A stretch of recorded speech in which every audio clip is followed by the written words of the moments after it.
It's Saturday night, and tonight we're going to be talking all about the Ford Maverick. We're also going to be talking about just Ford in general, the microchip shortage, plants closing, roads being blocked.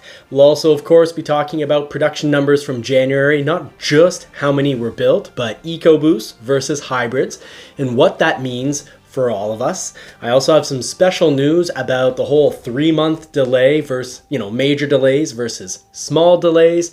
I've got a little news about a Maverick that's actually I've been watching closely and have fantastic news on that. It helps actually fulfill one of my predictions from as early as last week, and also goes back to things I've been saying all the way back to last June, July, August, September.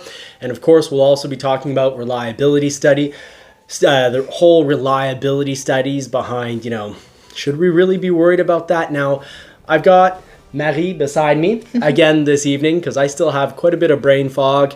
I get tired easily, and she's here to keep me on track, to keep this show rolling. So she is a big help. So we've got the format tonight of her asking me questions. She'll kick me underneath the table if I get too long-winded. So I just got a kick. So we'll start the show right up. We're gonna put the pedal to the metal, and we're just gonna hand it over to her and let her ask the first question. Hi everybody. So the first question is, whose Maverick are being built? Yeah, so that's a really good question, Marie, and I know you kind of ask me every week. Well, yours still isn't getting built. So Marie has an XLT hybrid order with luxury package. She originally wanted an XL, but I talked her out of it because I convinced her that she would need and want cruise control, and we'll be talking a little bit about that tonight, all about the cruise control not being on the XL, what you can do. But whose are being built? Well, a whole lot of people's, but the main problem is that so many orders came in June, July, and August. Getting through those months is going to take a little while, and it has been taking a little while, especially considering that at first hybrids were almost very, very few hybrids were being built. So we've got to get through those July orders, and where are we? This kind of brings us to a little bit of news I've got. This week we had yet another hybrid show up, and when was it ordered? It was ordered in July. What is it? A straight XL hybrid. It doesn't have anything. So I'll actually have the photos pop in. We'll make sure we don't cover her face. We'll cover this face right here. And on that note, it is Saturday night. So cheers to everyone. Thank you very much for joining the show. Of course, Marie, and I'll present myself. I'm Johnny from Johnny's Car Care and Reviews. So orders, we've got to get through July. July was a huge month. The great news is a lot of June orders for the Maverick have been built, and that was a very, very hefty month.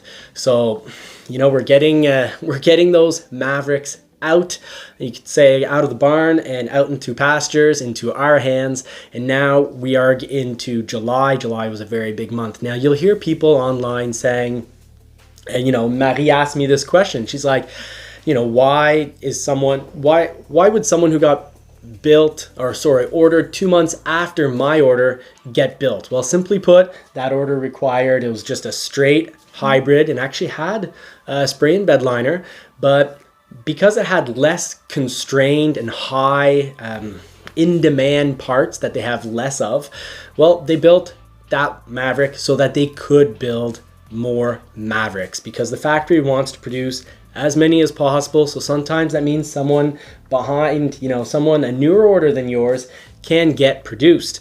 Now that's talking about delays. We should get on to talking about delays. And Tristan's EcoBoost Maverick, which I think friend, it was, my friend, 2 weeks ago, I said that I'd be driving his by about, somewhere around the end of February. And then, unfortunately, not even a week later, I had to announce that he got pushed back 3 months. So he is an original June order for an EcoBoost Maverick. And last week, I did mention that what I suspected would happen for some and not all, and that's that these major delays, I did promise Ford will do absolutely everything they can to get them built sooner, and that I'm very certain, and it is the case, that Ford will do everything to get them built sooner. So keep an eye on the tracking system. If you don't know how to track your Maverick, I've got a whole video for that, whether it's a Maverick, any Ford really. But the great news is, and this is big news, it's now being pushed and dated as a build for mid-March. So I will have that EcoBoost Good XLT. news for Tristan. Yeah, good news for him. So we're really happy for him. And of course, I will continue to keep an eye on that, and he'll keep me informed as well. Because you can believe me, he's eager to get his Maverick, and that was June order. Now, what does he have? He has 4K. So a few more microchips required because it's a 7-pin connector, meaning you have access to have brakes for your trailer. You've got trailer sway control, so it's a bit more of a setup. A lot of these microchips that are missing are actually very basic microchips. They can control things as basic as just having multi-settings for heated seats. So our luxury, or your luxury package, will get built. So anyone who's waiting, don't give up hope. Waiting is just, you could say it is the way. So it's just part of what we've got to deal with. This isn't just at Ford. Yeah, it's the reality now. Every make that we know, they all have the same problem. So we just need to wait. It's the reality now. Yeah, the more popular a vehicle is, the longer the wait it would appear to be. Now, back last year, as early as I believe September, I started talking about how the Lux package could be delayed if we went back into a situation where we had microchip shortages, like I had seen in early, really spring of 2021. Microchip shortages were a major issue. And I had seen for the Bronco, as well as the F-150, people getting 2-3 month delays in the system.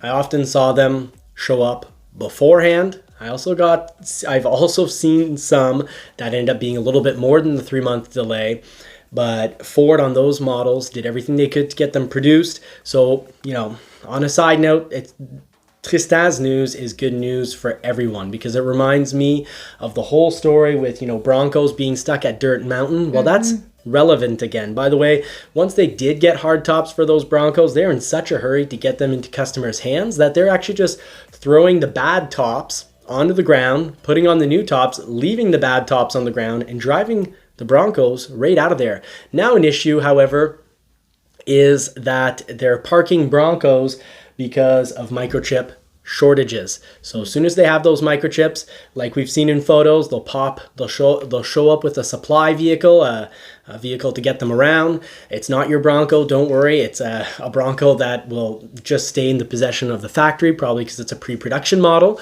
I can almost guarantee that would be a pre-production model, not intended for sale, never will be sold. But anyways, it's carrying around parts and whatnot. It brings the workers to the Broncos. They put in the microchips, and then they send them off. So just to recap, we also saw it with hybrids on the Maverick last year. Ford was talking about getting them into customers' hands, before the end of January.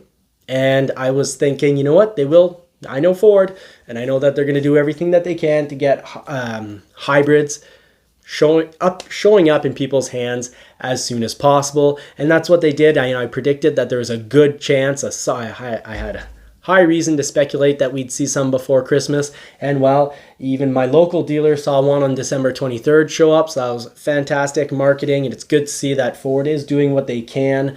Some things, of course, are out of the control. If a road gets blocked, there can be delays when you have to, close a factory or have far fewer workers at the factory, because you just can't produce when you're missing parts.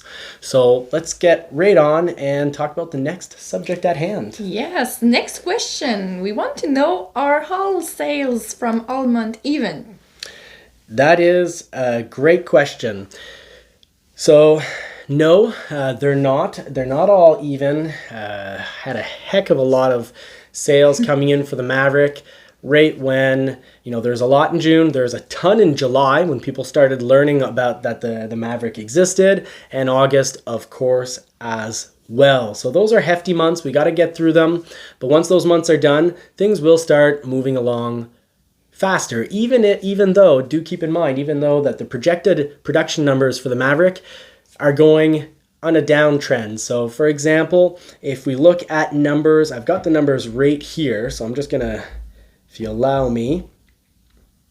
So in January, there's about 7,500 Mavericks built, and there was a few less in December, and by March, they're supposed to be building about 75. If I recall, it's about 7,000 for March, but then every month after that, numbers are going down. So by May, I think the current projected numbers are 6,000, if I recall correctly. So there'll be a few less built, and that's due to microchips. Microchips will be slowing down the factory, and let's hope the whole road situation doesn't, well, it already is affecting things, but let's hope it gets resolved there. But what we've got in regards to production, so if we break the numbers down, they're actually very interesting. There is Mavericks sold for January, 6,513 units sold. However, there's about 7,500 built. That means there's about 1,000 that are either parked or, they arrived, for example, in the last few days of January, and the dealership didn't declare them sold right off. But I doubt that they would do that, because they definitely want to declare vehicles as soon as possible so their inventories appear as low as possible to help them get more inventory, more orders coming in. So, what do these numbers break down to? Well, 54% of the builds were hybrids. That's 3,549 units were hybrids, and the rest were EcoBoost. So 54% hybrids, which means that Ford is trying to do a 50-50 split. At first there were next to no hybrids getting built in previous months, going back to September and October. And that needed to be all worked out, but it seems to be worked out now. And that's great news, because the factory can pump out hybrid units. So I think you're going to be in a good position. I'm hoping that we finally do see you get a build maybe for April or May. So you can expect to have good chances of not driving the Bronco top down once the weather finally warms up here. This also does illustrate that Ford is committed to fulfilling I wouldn't say a promise, but we got a memo, and the memo was saying that by March, the end of March, Ford told us that the plan, of course, trying, it's a big word, the plan and trying to get all those summer hybrid orders fulfilled. So one thing that you can expect is that you do have good chances of getting a build date if you're a hybrid order. Now, I think with everything that's going on, I haven't seen a memo go by yet, but I would think that, April or May, this is why I'm kind of thinking April or May, that things have been delayed a little because production couldn't be as high as we would like with what's going on with microchips. And now, of course, it is not helping at all in regards to just supplies in general, because that was something that was called when microchips were, I was seeing all sorts of F-150s get produced, and even the ones that had been parked were starting to move out, and production was good. So it seemed like last summer, the microchip issue, we were starting to think that, hey, this is really getting better, and we've been through the worst of things.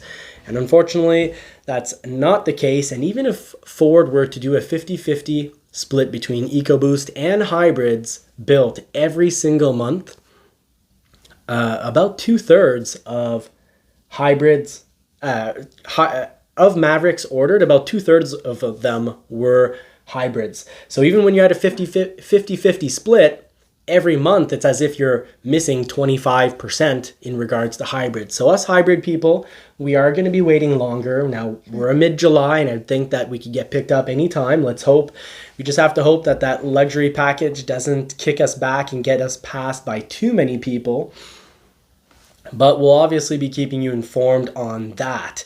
Now, do keep in mind, something that I've been answering to people, really, I get asked the question very often, when do you think I'll get my Maverick? And no one can know. No one knows. If I had to throw out, a real guesstimate, I'd say that if you're a month before the end of the cutoff, so if you're an EcoBoost and EcoBoost got cut off January 27th versus hybrids that got cut off November 15th, we can definitely see that the hybrids sold out much faster. And that's because when you make these initial contracts with suppliers, who knew, these suppliers you can't just turn around and say, oh, by the way, we need twice as many or 3 times as much.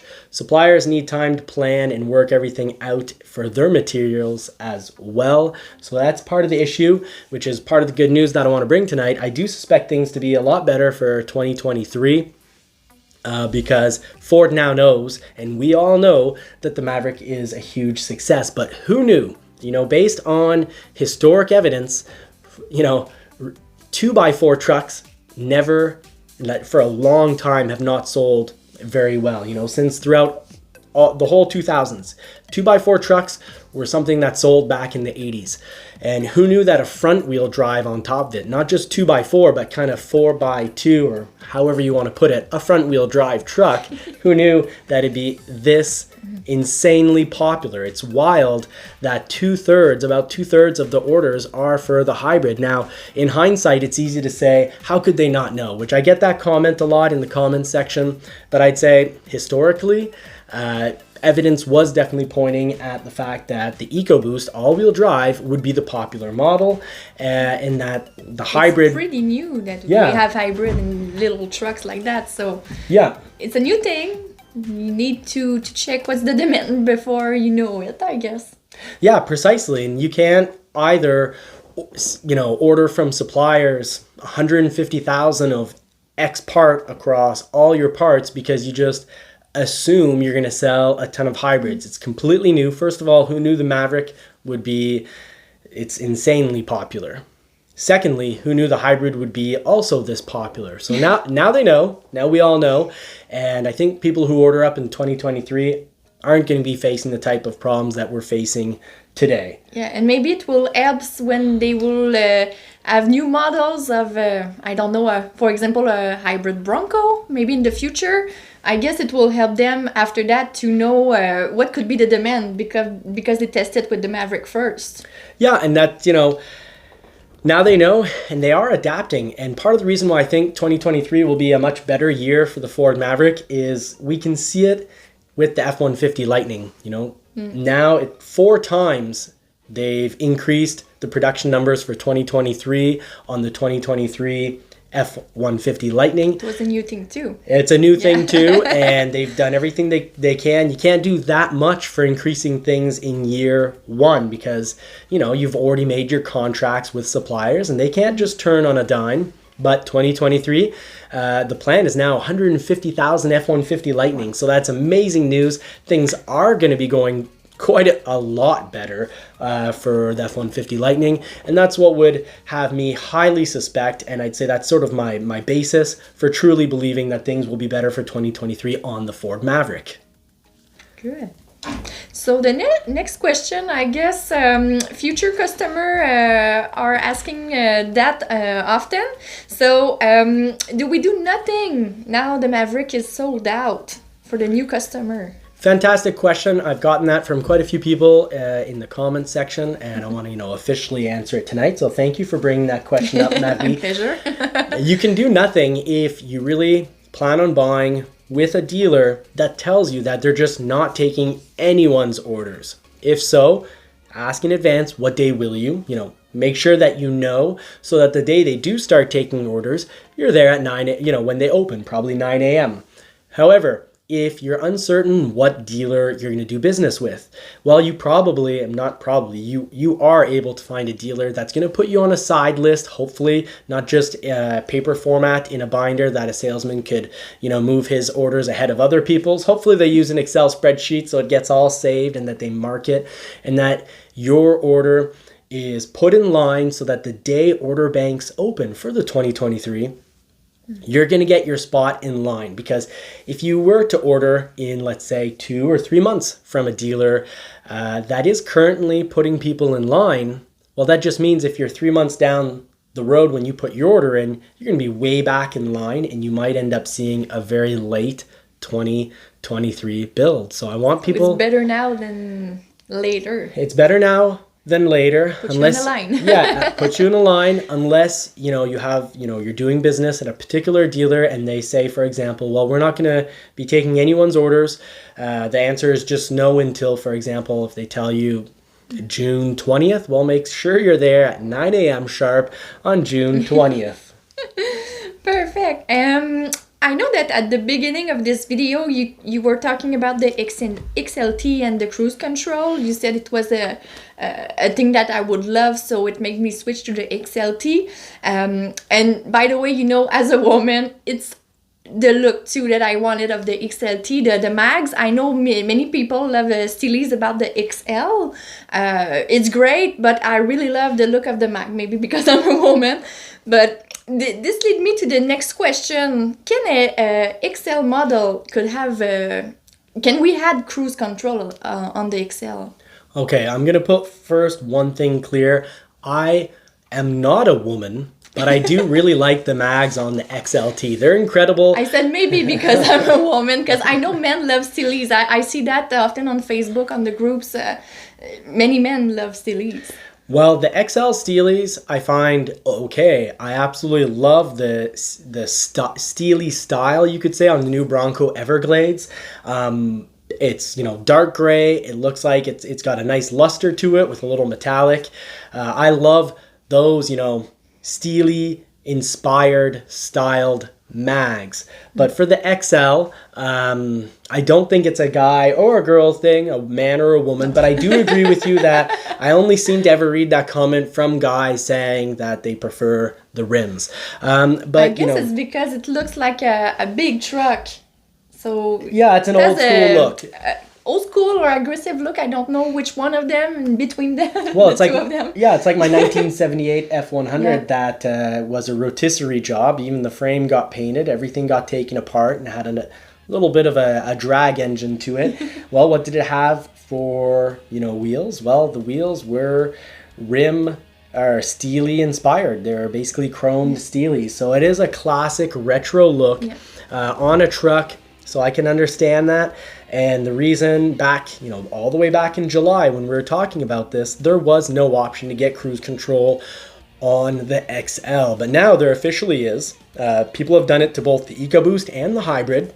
All you need to do is go to a scrapyard, find a steering wheel off, let's say a 2020 or 2021 Ford Escape, and certainly people will be banging them up pretty soon, the new 2022s that have just started arriving. But basically, the new model of Escape, find the steering wheel, you change the steering wheel on your Maverick for that of the one out from the Escape.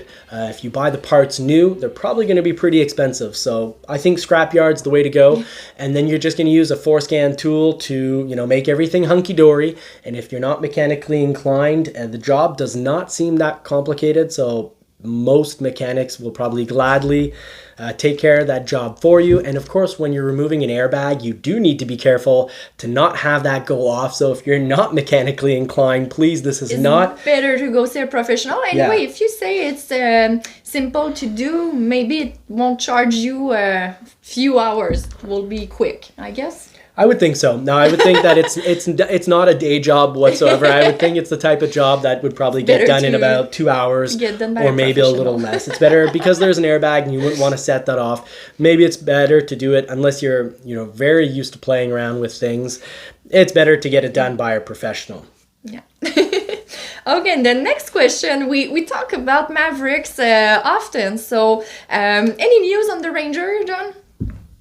Yeah, we do talk a lot about the Maverick, and we will get to the Ranger in just a moment. I just want to point out that there's been actually a lot of hate on with the whole situation of not having cruise control as an option on the XL.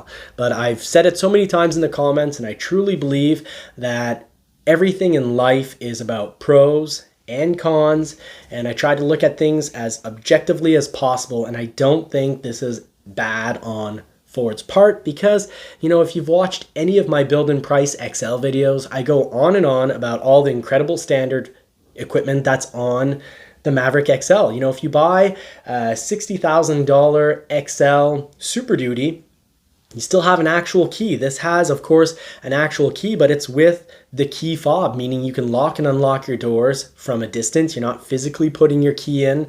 It's got, the 6-inch productivity screen. It has automatic headlights. That means your headlights go on and off on their own. It has the highly controversial start-stop feature. Mind you, I will answer, because this was an important question I've gotten often in the comments section. Can you turn the start-stop feature off? And I'll tell you, every Ford I've encountered, there's always a button to turn it on and off for the the start stop. That means when you're at the lights, under certain conditions, the vehicle will stop. But I can also tell you that I've driven both the hybrid and the EcoBoost, and I just don't notice it. It's not, there are some systems, a bad system, for example, would be that you have to press the accelerator pedal for the engine to turn back on. And that's not the case. It's actually on the other extreme, and I'd say it's almost too sensitive, because, today we were driving the Bronco. I was driving her Bronco, Bacon Bits, and I didn't let go of the brake pedal. I just had it fully pressed in, and then I released some of the pressure by maybe max an inch, and the engine turned right back on. So no matter how fast I try to get to that accelerator pedal, the engine's going to be running again. And I don't notice it when it's off. It shuts off. I didn't notice it. And the only reason I actually noticed it turn back on is I felt a little vibration in the vehicle when it turned back on. So, and it's not as if we were blaring the music. We had Winston in the car. So I do want to point out that the XL does come with a whole lot of fantastic equipment. I'm not going to get into every single thing that it comes with, because, well, I'd be talking for... That's a lot. probably about 2-3 minutes. And I just want to correct, I said 6-inch productivity screen, the touch screen. It's actually a 6.5 inch, and it does have, through your phone that you have to wire, it has the navigation that will go from your phone to the screen when you wire it. Now, when we get to the very end of this, you're going to want to watch the end, because I talk about reliability studies and what we should make of it. And I'll be talking about infotainment systems and how they can really mess up reliability studies. We need a whole new system. But let's just get to that Ranger talk, because I'm getting kicked under the table, so I know that it's time to get back on track. This is why she's here. I've got that mental brain fog, not frog, because I am actually sick. It doesn't show, but I haven't been very well, and I don't have a whole lot of energy. But anyways, that Ford Ranger, the Tremor Grille, I did a review back last winter, and I absolutely loved the Ford Ranger Tremor. And I also found the 2.3 liter to be a very good engine, just like I have in the Explorer Timberline for that test drive. And I do find I like the 2.3 liter in the Bronco. I've driven the Bronco and I liked the 2.3 liter. So for anyone, M. Peugeot, who always has incredible information to add. It really makes this channel a whole lot better. So thank you very much if you're watching. Yeah, thank you. Thank you for all the help, M. Peugeot. But I do want to clarify, in case anyone misunderstood me in the last video we did on our Bronco, I do like the 2.3 liter, but the key word here is I like it. It does the job. And I hear, I've got a friend who actually bought that Timberline that I reviewed. He loves his Explorer, and he's had like 4 F-150s. He's had the 5 liter. He's had 2 EcoBoost. He currently also owns an EcoBoost 3.5 liter F-150, and he just loves his Timberline 2.3. The thing is, I like the 2.3 liter, but we both love the 2.7 liter EcoBoost, twin turbo, generation 2 of that engine, no turbo lag, and actually the engine without the turbos is powerful enough to have driven me about approximately 35 miles, in which I drove for, I'd say, less than a mile, or about a mile, with the turbos activated. I was testing it. I was towing 1,500 pounds, and only place I actually needed the turbos to activate and function is going up a very steep hill at about 50 miles per hour. So that was really impressive. And for the Ford Ranger Tremor, which is a really cool look, you can now get that grille. It's part number M8200 TMR. You can get that grille and fit it on to any Ranger. So if you don't want to pay the big bucks, the good news is you can at least have a bit more of a Tremor look. Mind you, there's a whole lot going on with that Tremor. It made me kind of fall for the Ranger. And while I was waiting out my Bronco, I almost switched to getting a Ranger Tremor. No. Yeah, well. Calm down. Yeah, the good news is Stop ordering. No, this was before. While we were waiting for the Bronco, my impatience almost had me pick up a Ranger Tremor, and I said, no, for the channel, I've said that I'll get a Bronco. I always want to keep my word. I told her I'd get a Bronco. To go on the road with the top down too, so you cannot do that with the Ranger. That's why we waited for the Bronco. Yeah. It was a new experience. Yeah, a new experience that we are absolutely loving. And we'll talk more about reliability and our experiences with the Bronco and how human error can cause big issues for reliability. But we'll get to that at the end. I'll let you ask the next question. Yes, the next question is about a comment from Stephen Carlton's dealer that says making a change to the order will set you back all the way back to the end of the line. Is it true? Yeah, I'm so happy that you're asking me this question and that Stephen Carlton asked me this question. It's a great question, and I've got a really odd but great answer. The answer is yes and no. There are certain things that you cannot make a change. For example, if you wanted to, you can remove luxury package, but if you want to add luxury package, no, you're losing your spot in line. Also, what can make you lose your spot in line is if your dealer doesn't make the change correctly. So if your dealer says, I can't make that change, well, you're better off just, listening to them. And don't push too hard. Don't push. If they say it's going to put you to the back of the line, it either means that really it is something that can no longer be changed and will put you to the back of the line, or it could also mean that they just, might not know how to make that change and you don't want to push so that you do end up at the back of the line. But is it because you're too close to be built that it push you back? You've been following the channel, I guess. Yes, if you're very close to being built, often you can't make you can actually get frozen out when you're very close to your build date.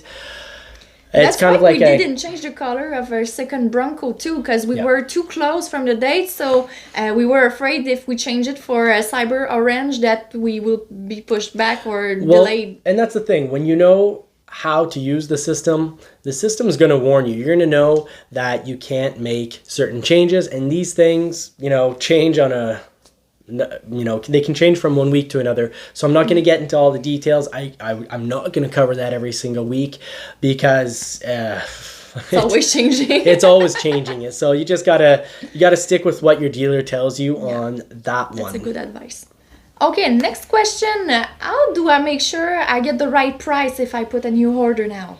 Well, I'm going to do a shameless plug. I do have a 15-minute video that really covers everything about getting the right price. It's called price protection. So I do suggest, if that's an important question for you and you need all the answers and all the info for that, I'll put a link in the description. But watch that video. But really, if I oversimplify it, basically when you're one of the first questions you should ask a dealer once you're going in for a particular model, whether it's an Escape or really any model from any manufacturer, ask, will you sell me the internet price? Will you sell me, MSRP, so the factory price, the suggested retail, and will I get the rebates that, I found on the internet? Once they've said yes, you can progress. And then before leaving, make sure you do get a signed offer. But do keep in mind, right now on a Mavericks are sold out. So a dealer can't promise you a price because we don't know what the price on the 2023 Maverick will be. I'd suspect that they'll probably be, $500, maybe even up to $800 increase on all models, except for maybe the XL, because having that come in under $20,000 is something that is very appealing. It's fantastic marketing. So maybe that one won't change, but if the price does change, what you want your dealer to promise is that you're going to get, for your 2023, you're going to get the price retail suggested retail, price, as well as the advertised interest rate. And even if your order, whether it takes 2 months or it takes 6 or 7 months, at Ford, and that's what's really cool, a lot of manufacturers, you blindly order. It's just order your vehicle and we'll deal with the price when it comes in. If it's gone up $1,500, too bad, so sad. If the interest rate is 2% higher, which can represent thousands of dollars more, too bad, so sad. However, what's really cool with Ford is there's a whole claim system where a dealer can go back and claim that original promotion from when you ordered, unless it was a sold out model. Now with models converting over, cannot promise that it'll be often once the new model comes in. Well, the first month it was available, that's now the retail you can get on that 1 year newer vehicle, as well as the interest rate that will be put down. Now, when it comes in, if the deal is better, well, you need to go back online, look at what the price is, and look at the interest rate and see if it works out to being a better price for you. Okay, and are the blockages at the border causing problem right now? Yes, great question. So right now, the Windsor-Detroit border is blocked off on the Canadian side, and it is causing delays. Now, obviously, you'd think, oh, well, this definitely will not cause delays for a factory down in Mexico. Well, yes, if it's about parts that would cross from Canada into the US, because there's actually, for the auto, right now it's costing Canada $450 million a day in lost business. So the Ford and GM plants are being affected. Less people are being called in for work, or I guess it's the reverse. People are being told to not come into work.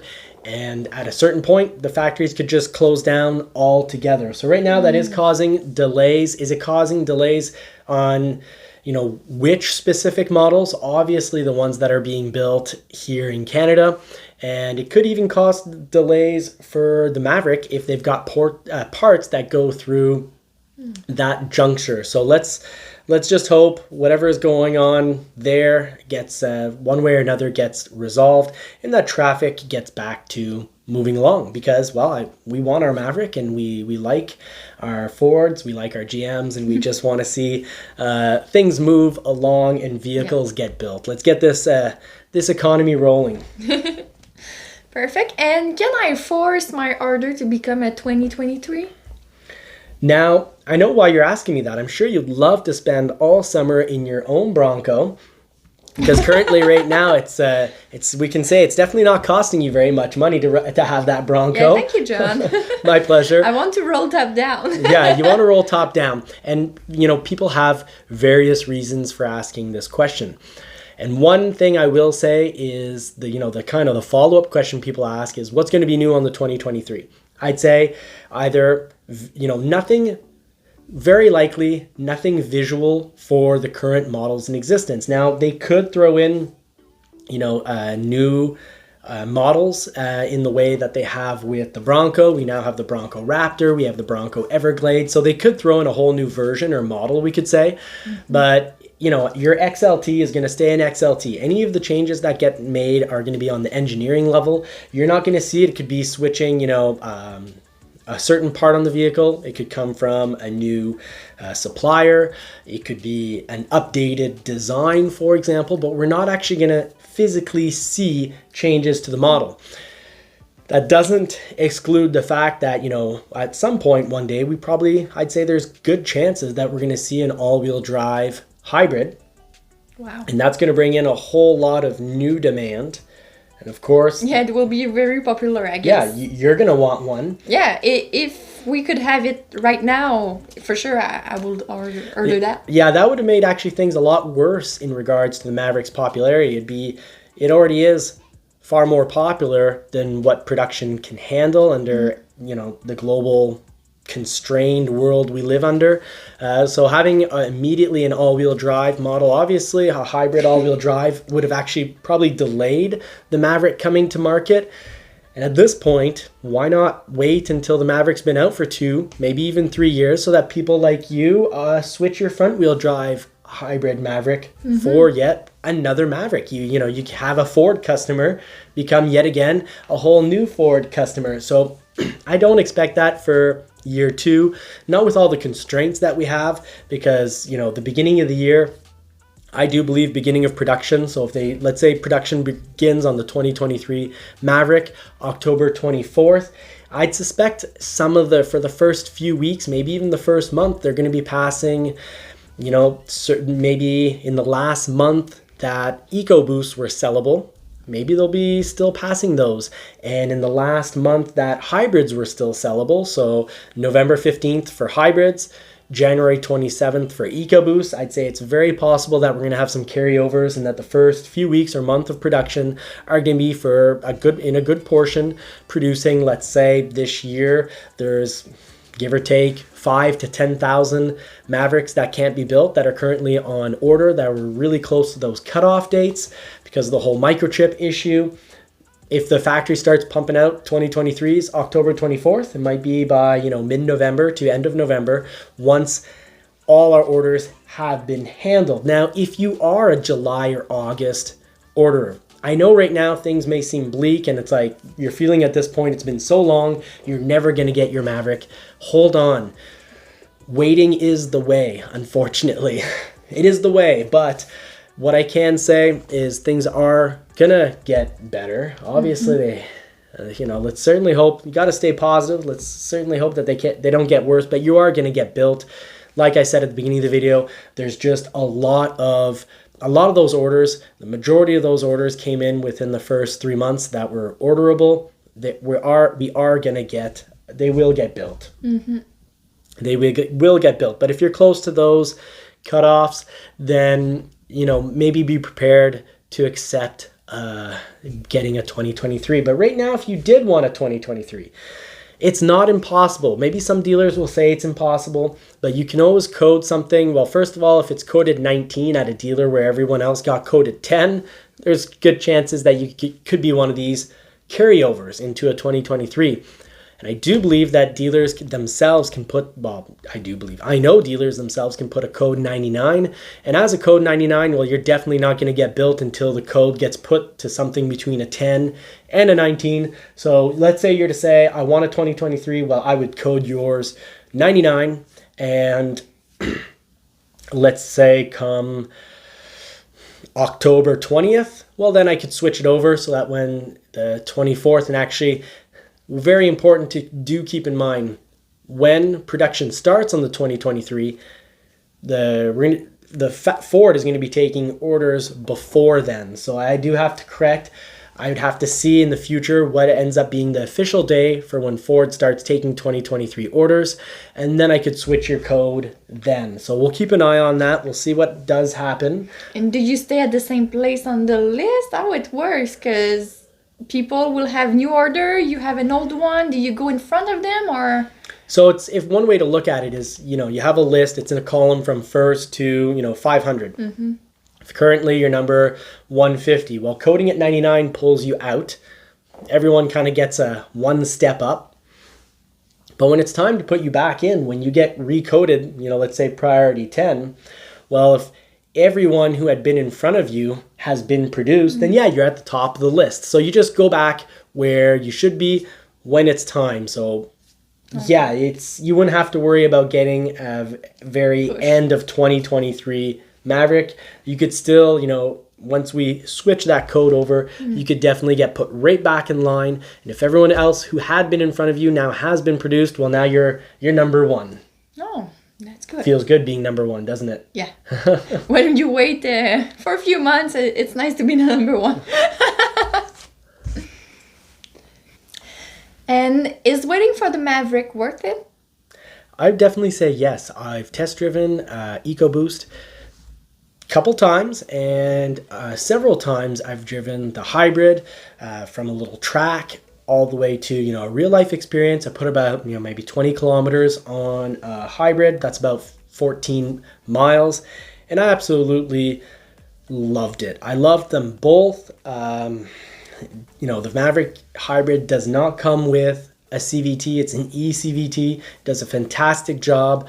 Both feel powerful. And The road handling's great, and I'm not going to get into every single detail because I've got videos. We've done videos on that before, but I'd say it definitely is worth the wait, to the point where when you think about it, someone, I think it's William in the comments section, pointed out that it's amazing how you can have 2 Mavericks basically for the price of 1 truck. Mm-hmm. And it's funny that he mentioned that because this was my experience driving the Maverick. I felt like a big dummy. Because here I was driving this Maverick, having a ton of fun, and then it hit me. For each Bronco that I have, payment-wise, I could basically have 2 Mavericks. And obviously, I would never have 4 Mavericks in the yard. Or have less payment. Yeah, I'd have less. On how you see it. Yeah, I'd have less payment, and we'd have more money for, other stuff. Yeah.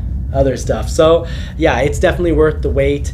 And anyways, no matter who you're currently buying from, if the vehicle's popular, you're gonna have a wait. Is it worth spending $10,000 over MSRP? I'd say no. That just wait a little longer. Wait until everything calms down. But what's really wild about my Bronco is I love the Bronco so much that had I needed to pay, a few thousand over MSRP, it would have been hard not to. And that's the whole thing where hopefully I wish you all I wish that all of you will get MSRP, and it might mean calling 1 or 2 or 3 dealers, but I do wish all of you to get MSRP. So please watch that price protection video I did do, because really part of the problem is people being willing to pay over MSRP. And with how great the Bronco is and how much I enjoyed driving the Maverick, it's, when you look at the effect that maybe $3,000 might have on your payment, if you can swing it and you really love the drive, which I suspect pretty much everyone will, it can be hard to say no. So hopefully this gets sorted out soon. Yeah. Okay, and for the last question, we know Ford was ranked above average on reliability. Should I worry? No, you shouldn't worry. And I'm going to get into details why, so stick with me on this one. Current reliability testing, for example, no matter who you're looking at, they're mostly looking at, for example, whether they have a really big case study of, 28 or 30,000 people, or they only asked 1,000 customers per brand, or, even worse, the smaller the case study, the less you could say, the less scientific it is. So you really want a really big case study. However, the major problem I have with reliability studies is that a blown engine is the same as having trouble with your infotainment system. And remember, these are customers that are being asked. We're not looking at the result of what it took to repair or what it didn't take to repair the problem. Basically, it's just these reliability studies are a matter of asking people, did you have a problem? And if you look at, the best company currently on one, I'm not going to mention who they are, but you've got one company saying that for Kia, they had 144 problems per 100 people questioned. So 144 out of 100 people. And Ford got 188 out of 100 people. And they themselves say that a lot of the issues were in regards to infotainment. Well, there's a major problem with that, because first of all, having an issue, even if your touchscreen were, unless it catches fire, which they don't, but if it freezes or whatever it may be, the problem that you're having, it is nowhere near like having a blown engine. So first of all, these studies are not balanced. They're not balanced because a blown engine... It only goes with the number and not the importance. Yeah, it doesn't look at whether this was a critical problem, and it doesn't look at whether this is a Karen problem or a Chris problem. Now, let me explain, and I'm really sorry if your name's Karen, but this is just how the meme world works these days. We do have Karen, there's nothing on this study that judges the quality of the answer given by the person questioned. Hence my whole Karen analogy here. And, maybe I was being a bit of a Karen, but the reason I didn't talk about a problem on my Bronco is because I know very well problems with the infotainment system are often, Johnny or Karen problems. For example, I never restart my cell phone. And just the other day, my cell phone wasn't receiving texts. It wouldn't send photos. Well, it would often send photos, but it wouldn't receive photos or texts. And it's very easy to say it's the phone's fault. Now, if I were to get questioned in a reliability study on phones, guess what? My phone company would get a strike against them, just like car manufacturers get strikes against them because of this silly infotainment nonsense. Because just the other day in the Bronco, and I say just the other day, it was during the cold snap, and I could have just assumed, oh, well, my touchscreen is kind of lagging and slow. It was frosted. It was frosted, and I could completely blame the infotainment system. But the reason it wasn't getting my text messages is because my phone wasn't getting my text messages, because I needed to restart my phone. Because a phone, a smartphone these days is a whole lot like a laptop. And, after a while of being on for weeks and weeks at end and never being restarted, well, guess what? My phone didn't want to communicate with the touchscreen, and at various points, I actually assumed that your Badlands had Sync 3. And the reason I assumed that is because I often had to plug, not often, but a few times I had to plug in the phone with a wired connection to get the navigation to transfer from the phone to the touchscreen. But the reason, actually, it's Sync 4, by the way, for the Bronco Badlands. They're all Sync 4. Sync 4 is standard, so that means navigation transfers to your touchscreen wirelessly. Now, the reason I had to do a wired connection is just because I was having trouble with my internet on my phone because I hadn't restarted it. So it wasn't the fault of the car. It wasn't the fault of the car, and these reliability studies don't look in depth to what the problem was. Pretty much all of them mention that infotainment is more and more of a problem, and that's just because more and more people have a smartphone. And as time progresses, the more a manufacturer offers sort of high-tech infotainment systems, the more they're going to have strikes against them. So let's hope that at some point, I don't even understand how these studies can be publicly shared, because I don't see them as being very telling. What is very telling, and unfortunately, these studies sometimes are the best studies we can have.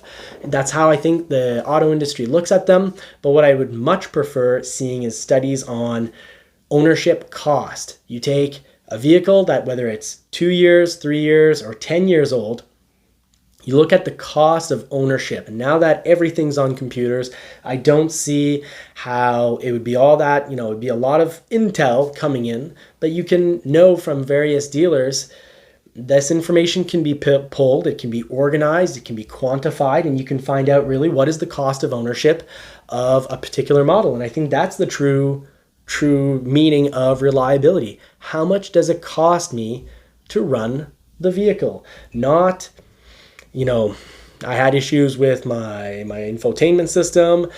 I report that it caused me problems, and it could very well just be that I don't know how to use the system, or my phone itself is the problem. And actually, I talked to people who work at dealerships, and I can tell you that they often complain, now that we've got these fancy infotainment systems, that they, on a regular basis, and I can say I've personally seen it with my own eyes, on a regular basis, you'll have an infotainment system no longer communicating with the phone, and 80-90% of the time, it's just the Bluetooth is off. The Bluetooth isn't on the cell phone, and there's a very small percentage of the time that the connection, for whatever reason, isn't being made. So you restart the cell phone. That usually fixes it, and then from then, it sometimes just means deleting the connection between the two and having that connection remade.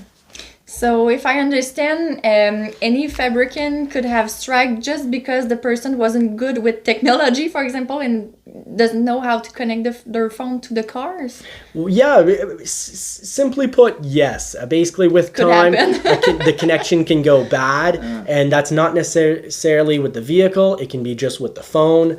And, these aren't actual repairs that are occurring. It's just trouble with the infotainment system. Yeah, it's not a trouble with the motor, so it's not that bad, but it doesn't check that. They just put a strike and check the numbers of the strike. Yeah, really simply put. So what would be important is looking at cost of ownership to the vehicles, and that would be a true good advice. reliability test, and that is important buyers. That's important buyers' advice. How much is owning this car really going to cost me? Because that's what I really want to know. What is it going to cost me out of pocket? It's as simple as that. Yeah, and I guess many company could let the numbers talk the way they want. So if we just check the strike, it's the way to let the number talk.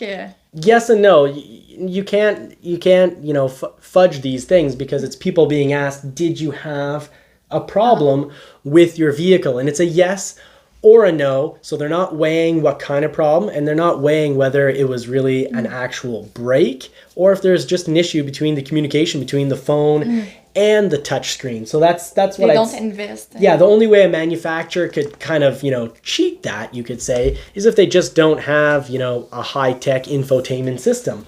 So obviously, if you're selling your base model, for example, let's say the Maverick came without the touchscreen and did not connect with your phone, and really it's just like that old little spot for your radio, and it was a CD player or whatever it may be, a USB, CD, cassette.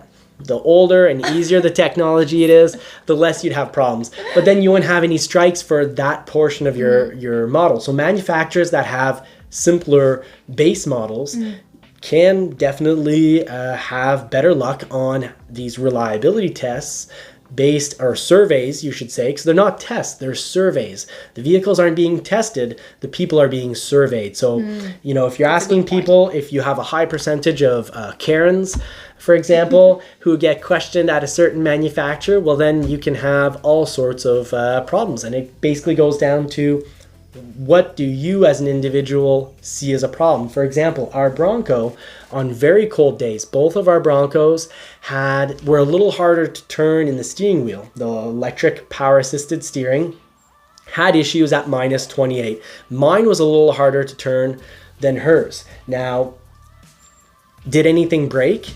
No. Is anything broken? No. This is just a reality. It can be a potential reality of minus 28 weather. I'm not going to, and if I were to ask, to get back to the surveys, it depends who you ask. You ask one person, they could say, oh yeah, my Bronco, totally broken, definitely broken. And you can ask someone else, and they're going to be like, well, no, it was minus 28. If I were to have slept outside for only 10 minutes or more, I'd probably be dead. Whereas I will accept that my Bronco with electronic power assisted steering, it can be a little bit harder to turn under extreme cold temperatures and like that. And it was not that bad because it lasts for maybe 5 minutes. Top. Yeah. It wasn't all the right long. Yeah, as soon as the vehicle warmed up, so for us, the it's steering not that was bad. easier. But for another person, could be an issue. But yeah. So, and really, what it comes down to is reliability needs to really be looked at as a purchasing criteria. We need to start looking at what the cost is in our pocket or purse for ownership, because that is important. That's what buying we really criteria. Want to know. That's what we really want to know. And of course, there's some brands that even if the cost of ownership was high, I want to know, when is it high? Are the first 3, if it's warranted 3 or 4 years, having a few problems might not bother me so much. So it's after that. It's after warranty. That. Yeah, it's once it's off warranty, and that really comes down to the customer, and that's important for you to know. Are you going to be keeping the vehicle you're shopping for, are you looking at 3, 5, 10, 15, or 20 years? Yeah, and I know many people now, the reality is they love to have a lease and change it often. So maybe for these people, it's not an issue at all, because it's always on warranty when you just switch it after 3 years or less. I think in a perfect world, if we're just going to conclude on a perfect world for the auto industry, everyone could get what they want, which means for the people that want to own their vehicle for 20 years or more, it'd be really great to have an option to buy a vehicle with as little technology as possible, no infotainment system. And for people that are on lease, well, there'd be the option to have, an incredible amount of technology and options and gadgets. Yeah. So on that bombshell, I guess that's how we're going to end tonight's show. I wish you all more cars and more power. So I do hope that the vehicle you've ordered gets in soon, that you get a build date. Keep us informed in the comments section. If you've made it this far, please do comment finisher. And I know that I've got a little question for you, Marie. You've been asking me questions all night long. Now it's your turn. Now it's my turn. What are we doing what would you like for Valentine's Day? Oh, for Valentine's Day. No, it will be a Super Bowl Valentine's Day. I guess it's the same for many person. It's the weekend of the Super Bowl at the same time, so maybe that's what we will do. Well, now you all understand why she's driving my Bronco, because I'm very lucky that there's not this big date that needs to be planned for Valentine's Day. Keep it simple. Sometimes it's better. Our Valentine's Day gets to be the Super Bowl. So on that note, wish you all a good week. Take care and be safe.